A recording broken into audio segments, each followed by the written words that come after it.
Welcome students, তোমাদের সকলকে স্বাগত বিশ্ব স্টাডিওয়ালা ইউটিউব পরিবারে।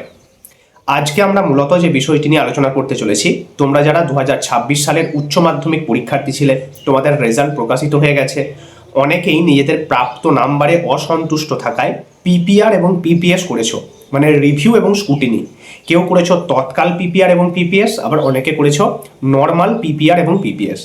যারা তৎকাল পিপিআর এবং পিপিএস করেছো তাদের রেজাল্ট 8 দিনের মধ্যে প্রকাশিত হবে। যারা নর্মাল পিপিআর এবং পিপিএস করেছো তাদের রেজাল্ট কিন্তু 1 মাসের মধ্যে প্রকাশিত হয়ে যাবে, এমনটি জানানো হয়েছে। ক্লিয়ার? এবার বিষয় হচ্ছে রেজাল্ট আমরা দেখব কিভাবে, রেজাল্ট দেখার উপায় কি, আজকে থাকছে সেই সম্পর্কে সবিস্তারে আলোচনা।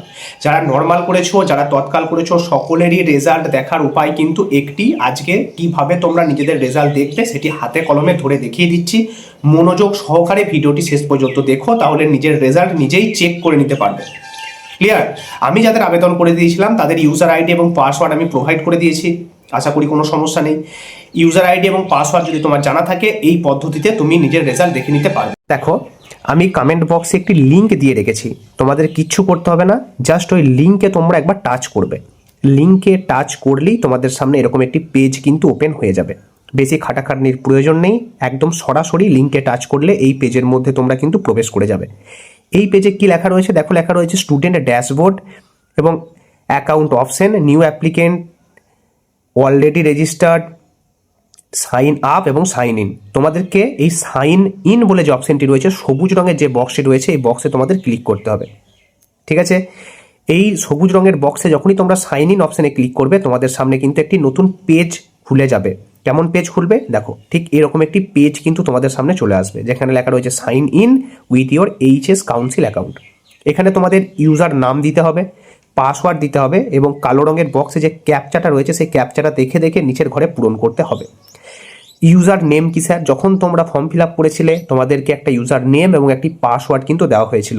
ইউজার নেম অটোমেটিক ক্রিয়েট হয়েছিল, যেটা HC দিয়ে শুরু। একটা পাসওয়ার্ড যেটা তোমাদেরকে নিজেদের দিতে হয়েছিল। আমার কাছ থেকে যারা ফর্ম ফিল আপ করেছিলে, আমি তোমাদেরকে ইউজার নেম পাসওয়ার্ড দুটোই দিয়ে দিয়েছি, কোনো সমস্যা নেই। যারা নিজেরা ফর্ম ফিল আপ করেছো বা কোনো সাইবার ক্যাফে থেকে গিয়ে আবেদন করেছো, আশা করি তারাও ইউজার নেম এবং পাসওয়ার্ড পেয়ে গিয়েছো। ইউজার নেম বলে যে ঘরটি রয়েছে, এখানে ইউজার নেম HC বলে যে ইউজার নেমটি শুরু, সেটি স্পষ্টভাবে লিখবে। পাসওয়ার্ডের ঘরে সঠিক পাসওয়ার্ডটি বসাবে এবং কালো রঙের যে ক্যাপচাটি তোমাদের সামনে আসবে, দেখে দেখে ঠিক সেই ক্যাপচায় লিখবে। যেটি ক্যাপিটালে মানে বড় হাতের লেখা থাকবে সেটি বড় হাতের লিখবে, যেটি ছোট হাতের লেখা থাকবে সেটি ছোট হাতের লিখবে। সঠিকভাবে ক্যাপচাটা কিন্তু লিখবে। তারপর এই সাইন ইন বলে যে নীল রঙের বাটনটি রয়েছে, এই সাইন ইন বলে অপশানে ক্লিক করবে। এবার প্রশ্ন আসতে পারে যে আমরা তো আমাদের ইউজার নেম বা পাসওয়ার্ড ভুলে গেছি, তাহলে কি করব? তোমরা যদি তোমাদের ইউজার নেম বা পাসওয়ার্ড কোনো কারণে ভুলে গিয়ে থাকো, দুশ্চিন্তা করার কিচ্ছু নেই। ইউজার নেম এবং পাসওয়ার্ড ভুলে যাওয়ার পরও কিন্তু রেজাল্ট দেখা যায়। সেই সম্পর্কিত ভিডিও আমি পরবর্তীতেই আপলোড করে দেব, একটু ধৈর্য ধরো। এখন এই ভিডিওটা ভালো করে দেখে নাও, তাহলে রেজাল্টের ব্যাপারটি বুঝতে পারবে। ঠিক আছে? ইউজার নেম পাসওয়ার্ড ভুলে গেলেও কিন্তু রেজাল্ট দেখা যাবে, সেই নিয়ে ভিডিও পরবর্তীতেই আসছে। ক্লিয়ার? তাহলে তোমরা সাইন ইন করলে ইউজার নেম পাসওয়ার্ড এবং ক্যাপচা দিয়ে সাইন ইন করার সাথে সাথেই তোমাদের সামনে একটি নতুন পেজ কিন্তু ওপেন হয়ে যাবে, ঠিক এইরকম। ঠিক আছে? এই পেজটিতে কি, এই পেজটি হচ্ছে তোমার যে প্রোফাইল, সেই প্রোফাইলটি শো করছে। ঠিক আছে? এখানে তোমার ফর্ম স্ট্যাটাস দেখাচ্ছে, রিকোয়েস্ট টাইপ অফ পিপিআর বা পিপিএস অ্যাপ্লিকেশন, তোমার ফর্ম আইডি দেখাচ্ছে, তুমি কত টাকা দিয়ে আবেদন করেছিলে সেটি দেখাচ্ছে। তুমি চাইলে তোমার মানি রিসিপ্টটি আরেকবার ডাউনলোড করতে পারো, এই মানি রিসিপ্ট বলে যে অপশন রয়েছে ভিউ বলে লেখা, এখানে টাচ করে। কিন্তু এসব করে কোনো লাভ নেই। তোমরা এই যে ফর্ম আইডি লেখা রয়েছে, এই যে নীল রঙের ঘরটি রয়েছে, এই যে ফর্ম আইডি বলে লেখা রয়েছে, ফর্ম আইডি নীল রঙের যে লেখাটি, এটিতে জাস্ট একবার টাচ করবে। ফর্ম আইডিতে টাচ করলেই তোমার সামনে এরকম একটি পেজ ওপেন হয়ে যাবে। এই পেজে তোমার নাম, তোমার রোল নাম্বার, তুমি ওভারঅল কি গ্রেড পেয়েছো, সমস্ত কিছু, তোমার মার্কশিট নাম্বার, রেজিস্ট্রেশন নাম্বার, সমস্ত কিছু এখানে কিন্তু শো করবে। এমনকি প্রত্যেকটি সাবজেক্টে তুমি কত কত করে নাম্বার পেয়েছো সেটিও কিন্তু এখানে দেখাবে। ক্লিয়ার?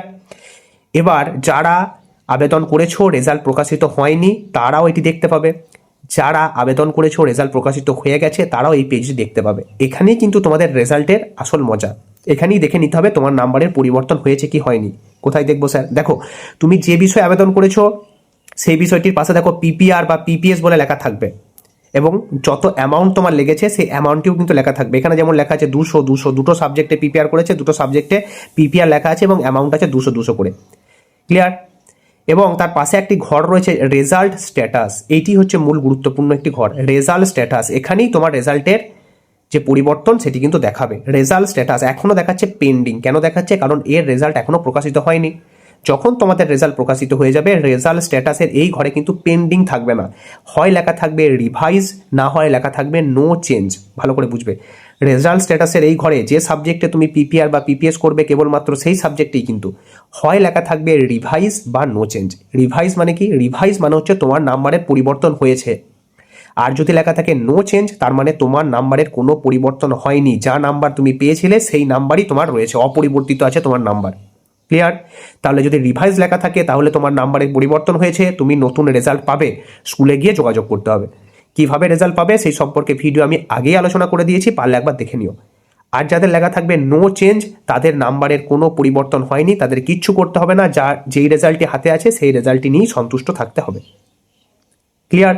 আশা করি বুঝে গেছো। এই হচ্ছে রেজাল্ট দেখার যে মূল ফর্মুলা। এইভাবেই তোমাদেরকে রেজাল্টটি কিন্তু দেখে নিতে হবে। ক্লিয়ার? এবার রেজাল্ট প্রকাশিত হওয়ার পর যদি তোমাদের নাম্বারের পরিবর্তন হয়, তোমাদেরকে অনুরোধ করব, যদি সময় পাও অবশ্যই কমেন্ট করে আমাকে জানিও যে হ্যাঁ স্যার আমার নাম্বারের এই পরিবর্তন হলো, আমার একটু ভালো লাগবে। ক্লিয়ার? কত নাম্বারের পরিবর্তন হলো সেটি কিন্তু এখানে দেখাবে না, জাস্ট দেখাবে রিভাইজ বা নো চেঞ্জ। রিভাইজ মানে জানতে হবে তোমার নাম্বারের পরিবর্তন হয়েছে, তুমি নতুন রেজাল্ট পাবে। নো চেঞ্জ লেখা থাকলে জানতে হবে তোমার নাম্বারের পরিবর্তন হয়নি। ক্লিয়ার? এই হচ্ছে বিষয়। যাদের রেজাল্ট প্রকাশিত হচ্ছে বা হয়নি সকলেই কিন্তু এই পেজটি দেখতে পাবে, তাই প্রত্যেকদিন আমি বলবো তোমরা একবার করে লগ ইন করে কিন্তু চেক করে নিও যে তোমাদের রেজাল্ট প্রকাশিত হয়েছে কিনা। আশা করি উচ্চ মাধ্যমিক শিক্ষা সংসদের তরফ থেকে এই সম্পর্কে নোটিফিকেশন আসবে। ক্লিয়ার? তো এই ছিল তোমাদের জন্য মূল্যবান তথ্য বা আপডেট। এরপরেও কোনো জিজ্ঞাসা থাকলে অবশ্যই কমেন্ট করে জানিও। তোমাদের যে মনে যে প্রশ্ন বা সংশয় সেটি দূর করার আমি অবশ্যই কিন্তু চেষ্টা করব। সকলে ভালো থেকো, সুস্থ থেকো।